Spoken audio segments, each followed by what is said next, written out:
আসসালামু আলাইকুম ওয়া রাহমাতুল্লাহ। দৈনন্দিন স্বাস্থ্যবিধি মেনে চলতে পারলে সারা জীবনই রোগমুক্ত থাকা যায় এবং সুখে শান্তিতে জীবন কাটানো যায়। এটা মানুষের জীবন বৃদ্ধি করে, আয়ু বৃদ্ধি করে এবং জীবনের পৃথিবীর পার্থিব যে সুখ শান্তি আছে সেটা আমাদের নিশ্চিত করে।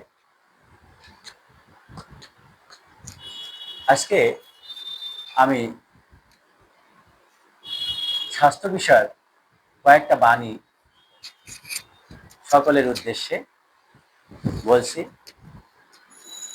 20 বছরে বা তার বেশি আমি অধ্যাপনা পেশায় আছি, সেদিক দিয়ে লেকচারগুলো আমি নিয়মিতভাবে দেই। আজকের এটা হলো স্বাস্থ্য বিষয়ক পরামর্শ। আমি 2017 সালের দিকে চিকিৎসা বিজ্ঞানের পরে একটা ডিগ্রি নেই। আমার এই অধ্যাপনার পাশাপাশি আমি চিকিৎসা কম বেশি দিয়ে থাকি। তো আমার অভিজ্ঞতা, আমি অল্প কিছু চিকিৎসা বিষয়ক এবং স্বাস্থ্যবিধি বিষয়ক কিছু মূল্যবান পরামর্শ আজকে রাখতে চাই।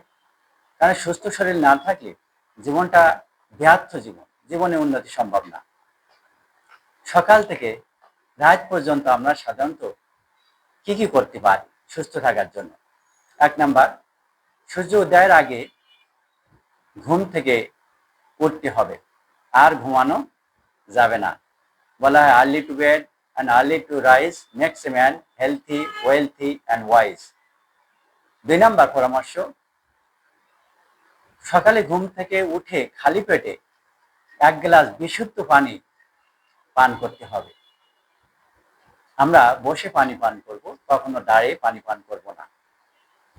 এরপরে আমরা বাইরের পরিবেশে অন্তত 1 ঘন্টা আধা ঘন্টা হাঁটাহাঁটি করব। সামর্থ্য থাকলে একটু ব্যায়াম করব। বাইরে যাওয়া সম্ভব না হলে ঘরের ভিতরেও আমরা ব্যায়াম করতে পারি, হাত পায়ের ওঠা বসা ইত্যাদি। এটা ভীষণ উপকারী। অনেক সময় 10 মাইল হাঁটা চাইতে 10 মিনিট ঘরের মধ্যে ব্যায়াম করা অনেক উপকারী। 4 নাম্বার, সকালে 7টা থেকে 8টা পর্যন্ত অন্তত আধা ঘন্টা সূর্যের আলো আমাদের শরীরে যাতে লাগে এটা নিশ্চিত করতে হবে। এতে ভিটামিন ডি আছে, এর অভাবে এটা কিন্তু কোনো খাদ্য থেকে আমরা পাই না। এই সূর্যের আলো যে ভিটামিনটা, সুতরাং সুস্থ থাকার জন্য এটার কোনো বিকল্প নাই। 5 নাম্বার, সকালের নাস্তাটা একটু সমৃদ্ধ হবে। আমরা 3 বেলায় যে খাবার খাই তার মধ্যে সমৃদ্ধ খাবারটা হবে সকালের নাস্তাটা। কারণ সারা রাত আমরা অভুক্ত ছিলাম, এই জন্য সকালে আমাদের খাবারটা যেন একটু রিচ খাবার হয়, সমৃদ্ধ খাবার হয়। রাতের খাবারটা অনেকটা গরিবের মতন, রাজার হালে সকালে আর প্রজার হালে রাতে খেতে হবে।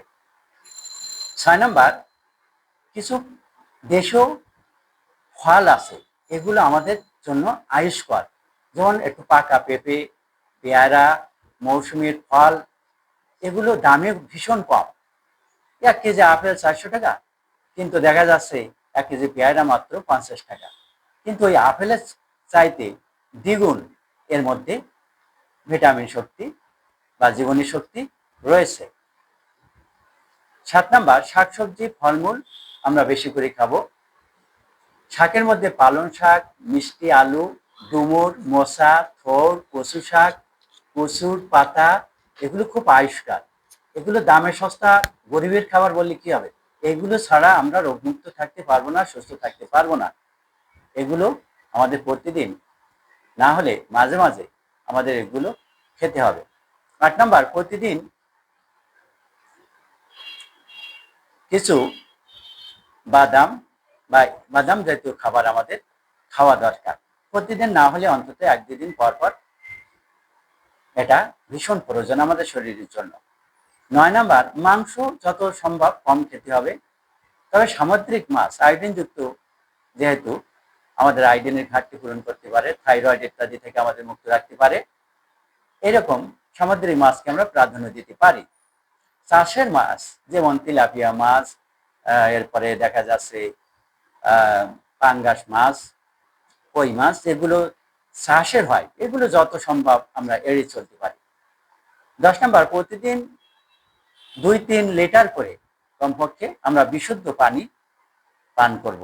আমরা জানি পানির অপর নাম জীবন, the other name of water is life. তবে আমরা কখনো যেন দাঁড়িয়ে পানি পান না করি, এটা স্বাস্থ্যের জন্য ভীষণ ক্ষতিকর হতে পারে। আমরা বাইরের খাবার, যেমনটা রাস্তার পাশে তেলযুক্ত খাবার খুব মুখরোচক মনে হয়, জাঙ্ক ফুড যেগুলো বলা হয়, প্রসেস ফুড যেগুলো বলা হয়, এগুলো যতই সুস্বাদু দামি মনে হোক না কেন, এগুলো আমাদের শরীরের জন্য ভীষণ ক্ষতিকর হতে পারে। কাজেই এরকম খাবার থেকে আমরা যতদূর সম্ভব আমরা নিজেদেরকে বিরত রাখার চেষ্টা করব।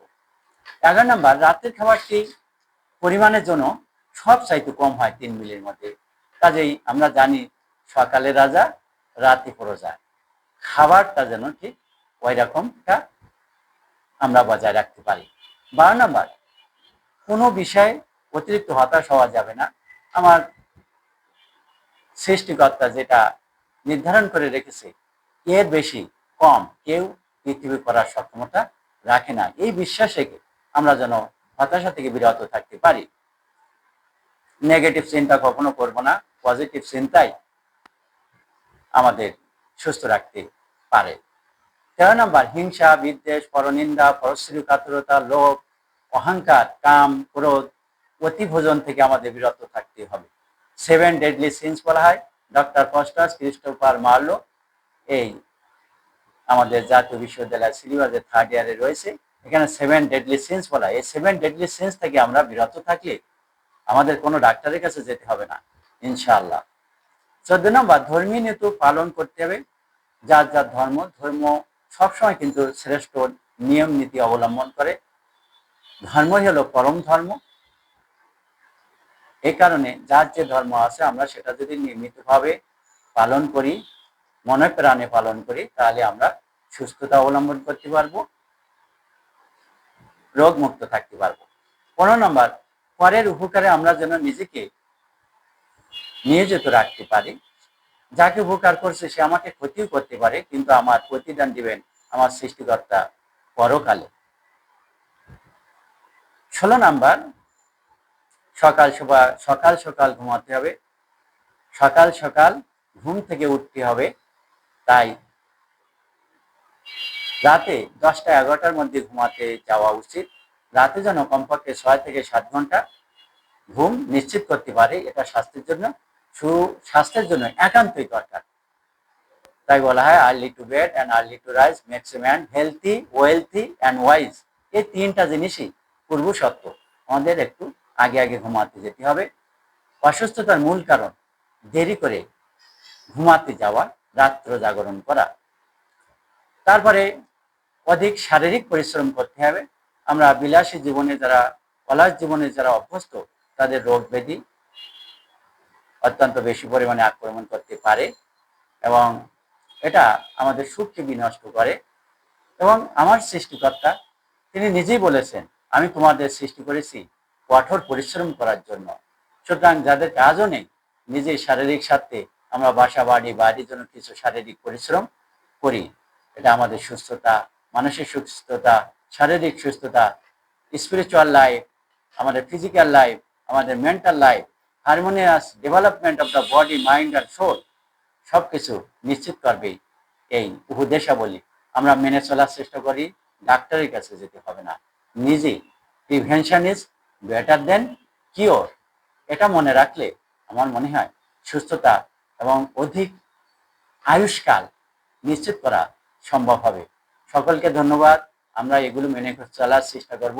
ইহকাল এবং পরকালের পরলৌকিক জীবনের আরাম, সুখ, শান্তি আমরা যেন নিশ্চিত করতে পারবো।